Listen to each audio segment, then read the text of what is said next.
The Harlem legends are back again, and this time, Mase and Cam'ron have publicly embarrassed Dame Dash.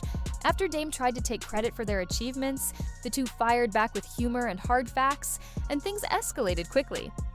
Killer, what's good, man? How you doing, man? You all right? Yeah, man. Today I almost cried thinking about you, man. Cam started crying, man. For real, how you doing these days, man? I see you every day. This morning, I literally see you every day. So just this morning, you about to... Cam going up against me is like Fredo going up against Michael Corleone. He's Cameo. Yo, just this morning you gonna cry for me? Yeah, man. Right, man. Yeah. I hear you, man. Well, I'm good. You never told me about you and Big L and Dame being in the car. I was on my way to the hill, me, him, and Big L. And I made a left on Amsterdam into a checkpoint, and I didn't have a license. But at that time, they didn't really always lock you up, but they sometimes did. So I was like, yo, I think I can get out of this, but I'm just letting y'all know I got 3 bricks in the car, but I'll wear it. Dame Dash just can't stop talking about Mase and Cam'ron. After years of unresolved tension, the Harlem drama has resurfaced, this time louder than ever. In a recent interview, Dame repeated his old narrative, trying to take credit for other people's success. He claimed Mase and Cam's hit show It Is What It Is came from his influence, saying they inherited their boss mentality from him. But fans weren't buying it, and neither were Mase and Cam, who clapped back on air, leaving him embarrassed in front of the entire hip-hop community. It all began when Dame sat down with a small podcast, reminiscing about the Rockefeller era. At first, his tone was calm, focused on topics like ownership and brand building. But as the conversation continued, he switched gears, insisting that Mase and Cam learned everything by watching him, even suggesting their show wouldn't exist without his example. Viewers immediately pushed back, pointing out the obvious. Dame had no involvement with It Is What It Is. Mase and Cam built that platform independently. No label, no investors, just Harlem talent, authenticity, and chemistry. Wow, yeah, yo, I seen that. I didn't know me, Big L, and Dame was in the car together. Cam started crying, man. And he told us right then and there that he would put himself in PC. Dad, I'm putting myself in PC. Me and Big L like, what? What? I didn't even know that me, Big L, and Dame have ever been in the car together. Oh, man. You know what's crazy? I was going to save that for my show because I didn't want to get into this. I really didn't want to get into it. Yeah, I was going to mind my business, but I saw Mo with the popcorn. I said, so he's taking my part, hey, boss. I've never, look at Mo got the I'm not going to talk with Flea. So we went to the side and was like, you know, afterwards we were laughing, but we were like, I was like, I will never hustle with him. He's a ball player and he does music. So I never really, he's a civilian. But you can't be saying you the best that ever did it in Harlem and you never sold drugs. And if you had to go to Ohio after you was a rapper, that's not the best that ever did it. How dare you say some shit like that? Once the interview clips hit social media, reactions poured in fast. People called Dame out for living in the past, saying he's still chasing the glory days of 20 years ago. That's when Mase and Cam decided to respond, doing it their own Harlem way, with humor and precision. On the next episode of It Is What It Is, they addressed the situation directly. Mase looked into the camera and said, "Stop letting people rewrite history. Nobody taught us how to talk. We were born with game." Cam followed with his trademark grin, adding, "Dame acting like he invented hustle? Nah. He's just loud about it." The studio erupted in laughter, but beneath the humor, their message was clear. They were done letting Dame attach himself to their victories. This wasn't even the first time Dame tried to insert himself into their stories. Every time one of them hits a milestone, he appears in interviews claiming influence, from Dipset's legacy to Maze's resurgence. But Harlem has long moved past him. That's what made this moment more than just jokes. It was closure. Mase and Cam weren't just clowning, they were setting boundaries. Their message was simple. You're not our boss.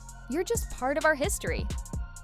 Now, I'm going to say for totally, but I didn't know that was such a liar. Like, you know how your man is your man, so you probably don't be annoyed. Like You that's your man. You be like, nah, you just hate us. I didn't know this a lot like that, man. Yeah. First of all, let me tell you something. And last time I tell you to talk Flea, but Mace, no. Yeah. Yo, listen, bro. Big L is not your man. This whole shit don't even make no sense. First of all, I'll say this real quick because we got to move on. Me, you, and Big L going to get drugs or riding around Harlem don't even sound right. Big L didn't f with you. I tried to plug you into Big L when you wanted to sign him when he started his own label, Flamboyant. And y'all was trying to sign him. But Big L brother, Big Lee and Reg, they didn't like you. If you had 3 bricks in the car, or you was on the way to get 3 bricks in the car, or on the way to get bricks, whatever fucking lie you told, story you told, you wouldn't have made it home. Big L lines niggas. Mace, right? Yeah. Yeah. You lied me. So, Yo, Big you L. got a point there. That's right. Yeah, you quick on your feet. Big L lines niggas like barbers, my nigga. You wouldn't have made it home, my nigga. Stop that. Yo, it's really, you going out bad, bro. Stop lying, my nigga. Me, you, and Big L have never been nowhere to get no work or had no work or stopped in a checkpoint or nothing, my nigga. You going out bad, but I'll just sit on talk with Flea Murder. But yeah, man, you might need to say a prayer for me. Yeah. After that episode aired, social media exploded. Fans reposted clips everywhere, calling it one of the funniest Harlem clapbacks ever. Mace and Cam didn't just embarrass Dame, they reminded everyone why their dynamic works so well. The contrast between Mace's calm composure and Cam's effortless humor made the exchange look natural. They didn't yell or argue. They simply spoke like 2 men confident in their accomplishments. While Dame seemed stuck chasing acknowledgement, Cam said something that struck a chord. Every time we do something, someone from the past shows up claiming they taught us. Bro, you weren't in the room when we built this. That line had fans all over social media shouting facts. Because honestly, Dame's been repeating the same behavior for years, trying to attach himself to whoever's currently relevant. Whether it's Jay-Z, Kanye, or now Maze and Cam, he consistently positions himself as the mastermind behind everyone's success. Mace followed with his own subtle jab, saying, "It's funny, because when we were all coming up, I don't remember him handing me a mic, a beat, or a contract. I just remember him talking a lot." That statement hit hard because Mace implied, without directly saying it, that Dame's biggest role in hip-hop wasn't execution, it was energy. He was bold, loud, and inspiring, sure, but when it came to actual results, it was the artists who made the real impact. Larry, what did you have to say about this? If y'all don't know, y'all keep bringing Larry's name up. He'd be like, yeah, I gave you Larry. I put you with Larry. Pause. Because your show, you're sitting next to Larry. I introduced you to Larry. Man, I got a lot, but a little. First of all, I'm the reason why he got sued. But what happened was Larry and I and Muddy Waters, the people that are suing me now, we all threw down on a movie and there was a disagreement of some sort. And this is the reason why I have all these lawsuits now. And I don't like the way Larry did his business and he hung up on me. boom, let's move on to A-Track. He talking about he ain't supporting A-Track album. One day Dame like, yo, this nigga ain't A-Track, he's nice, da-da-da-da. I'm like, all right, cool, Dame got an ear, he know what's going on. Let's do it. A-Track come to my house. This probably 2013, 14, I got a studio in my house. He come to my house, his word to everything I love. I'm cooking, I'm doing songs. I'm cooking, I'm doing songs. I'm in the middle of shuffling. You can ask anybody who there. Rocky, Dame's wife, his assistant, they all still around. Ask him. I'm shuffling, doing songs. I cooked a full course meal and knocked out 7 songs in like an hour and a half. 7 songs. And cooked everybody food, sandwiches, all that. That's me. That's how well-rounded I am. Dave can't deny you. Ask him about it, he'll tell you. Then came the viral moment that took over the internet. Cam laughed and said, "Next time Dame talks about us, I'm sending him an invoice for emotional consulting. He clearly thinks he's still managing us." Mace couldn't stop laughing, and the audience online loved every second. Within hours, that line went viral across TikTok and Instagram, racking up millions of views. People started quoting it in Dame's comment sections, calling him Harlem's unpaid life coach. Even major blogs joined in. Headlines popped up everywhere. Mace and Cameron roast Dame Dash for rewriting Harlem history. And the reactions were brutal. Fans were saying things like, "Dame's still living in 2002. Maze and Cam just gave him the wake-up call he needed." But this moment went beyond jokes. It was a shift in tone for the culture. For years, Dame's talked about ownership and legacy, but his delivery often pushed people away. Meanwhile, Mace and Cam have been proving you can lead and still enjoy yourself doing it. They represent Harlem's evolution, showing that not everyone wants to stay stuck in the past. So, when they joked about Dame this time, it hit differently. It wasn't out of spite. It came from two men who lived through the same dream, saw it fall apart, and decided to rebuild it on their own terms. He like, damn, Cam, you in here doing rhymes and cooking and yeah, man, take a turkey wing, man. Get a lamb chop, nigga. Let me go in the booth, spit these bars. And you dropping fire like that? Boom, yeah, cool. I knocked the whole album out. Maybe 2 trips. When Dame was there, it was cool. The album was cool. As soon as Dame leave, A-Track, and he marked duty, all that. He's cool. Me and him have no problems. But he becomes all artsy. Do you think that if we put the snare where the treble should be, and then boom, we get another beat? A-Track, the done. Yo, what are you talking about? I put a marvelous masterpiece together while I was cooking. I think we should get this person on something. All right, bet, do what you want. I gave you the bars. 2 years passed. Like, yo, let's freshen up the album. All right, cool, go in the studio again. We go in the studio again in my crib. Let's be honest, Dame Dash's decline didn't happen overnight. There was a time when he was one of the most influential voices in hip-hop. During the Rockefeller era, he was the loudest advocate for ownership, rocking designer suits, standing beside Jay-Z and shouting, "We bosses!" But after the label fell apart, everything shifted. Jay focused on building quietly, while Dame kept talking, and over time, that confidence turned into resentment. In the years since, Dame's appeared on nearly every podcast that'll have him, preaching lessons about honor and integrity. But the energy isn't the same anymore. What once sounded like motivation now feels more like frustration. That's exactly what Mace and Cameron called out. The "I built everybody" narrative Dame keeps using to stay relevant in conversations that passed him by. On it is what it is. Mace summed it up perfectly. You can't take credit for something you didn't create just because you were around it. He added, Harlem's problem is too many people want to be the boss of everything, even when they didn't do the work. Cameron followed up with, you can't claim everybody's success just because you were the loudest in the room. Those lines hit harder than any diss record because they voiced what people have been thinking for years. I knocked some more shit out for the, he got some features on there and all right, cool. I knocked it out again 2 years later. He calls me again, A-Track. Well, I think if I get this other beat, man, do what you want to do. I don't even know you like that. I'm not being cool, A-Track. I want to brush him off like I don't know him now. Another 2 years come back. We in Vegas now. Yo, Larry got a studio in Vegas. Let's go there and knock the A-Track out. Again? It's 5 years. All right, bet. Fine. Let's go to the studio, man. F it. It's 5 years done passed. I knock it out again. Some more A-Track called me about 18 months later talking about, you want to, no, I don't want to do nothing else, man. No.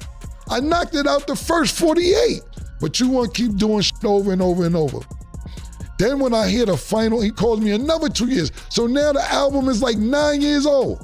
He calls me and says, yo, I think I got distribution. Man, I don't give a f about that album, man. The fuck you talking about we got distribution? Man, don't do whatever with that shit. It's a decade old, I don't give a f. The truth is, Dame had every chance to evolve. He could have teamed up with Mace and Cam, supported their movement, and shown genuine love. Instead, he continues acting like he's owed something. Every time they score a win, he tries to attach himself to it as if it's part of his legacy. But the reality is, time moved on. The audience moved on. Harlem doesn't celebrate ego. It celebrates growth. That's why fans see Mace and Cam's roast as more than a simple clapback. It's a generational shift. They're proving you can respond to negativity with humor and truth. They're not arguing. They're laughing and collecting views. They're not fighting for titles. They're showing success by action. Even some of Dame's longtime supporters are starting to see it. One commenter said, I respect Dame's grind, but he needs to stop going after people who aren't thinking about him. Another added, this is the first time someone roasted Dame, and he can't respond without sounding bitter. And that's the point. When people stop fearing you and start laughing at you, your influence fades. Right now, Mace and Cam have Harlem laughing louder than ever. Then he gets that honor up, and it's a lie what he said. It was a lie. So I'm like, why is he lying? And then I'm like, he knows Mook is in there. Pause. In the movie, Smoke Dizza, my OG Daniel, black, my whole crew. So you trying to diss my whole crew and make what they did whack, but everybody else says it's good. It was in the New York Times. Kanye gave the illest premiere and everyone said it was, everyone has said that. Promote it. I'm saving you by not promoting it. Shit was nasty. You my man. I ain't gonna let you go outside like that. All them other niggas who let you go outside like that, they ain't your man. After everything went down, Dame tried to act unbothered. He went live saying, "They can joke all they want. I'm still the blueprint." But by that point, the internet had already moved on. Clips from It Is What It Is were everywhere, turned into memes, edits, and sound bites. The people had spoken. Harlem made its choice, and it chose progress over the past. Mace summed it up perfectly near the end of the show. "We're not beefing with anybody, we're just telling the truth. And the truth doesn't expire." That line said it all. They weren't trying to tear Dame down.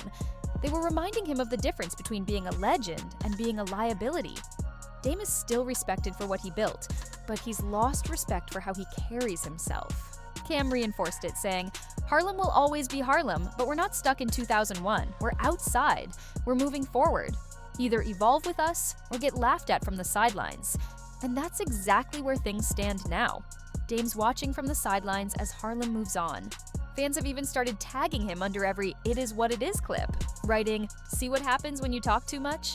Others joked, Dame should hit up Mace and Cam for an interview just to stay relevant. In the end, the whole thing became a Harlem lesson. Talk less, work more. To me, this has been one big setup. I will say that. I think this whole from the jump is a setup, bro. Dame is beefing with 50 Cent on the internet. I bump into 50 Cent. 50 Cent sees me and be like, "Killer, what's up, getting some money? You know, oh, nigga, what you used to do back in the days, pat nigga pocket, you getting that money? Cool. Me and 50 good. We ain't got no problem." Dame calls me and says, "Yo, I seen 50. How you gonna let him pap you up?" This is verbatim what Dame said. I'm telling the audience verbatim.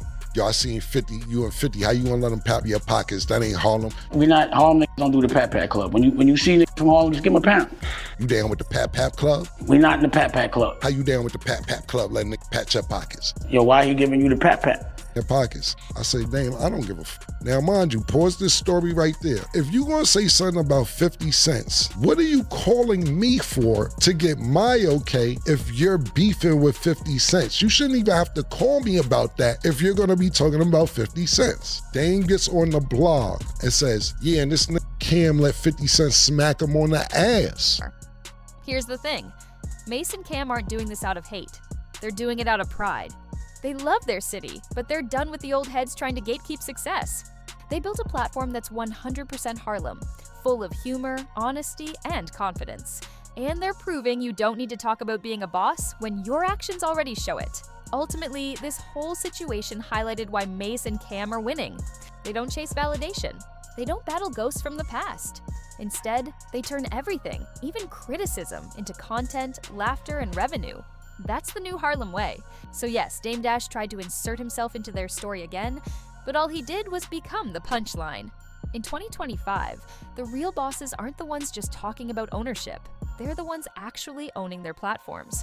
And when it comes to Harlem's future, Mace and Cam are showing that the crown doesn't sit on nostalgia, it sits on results. 50 patted him on his hips twice. He gave him a pat.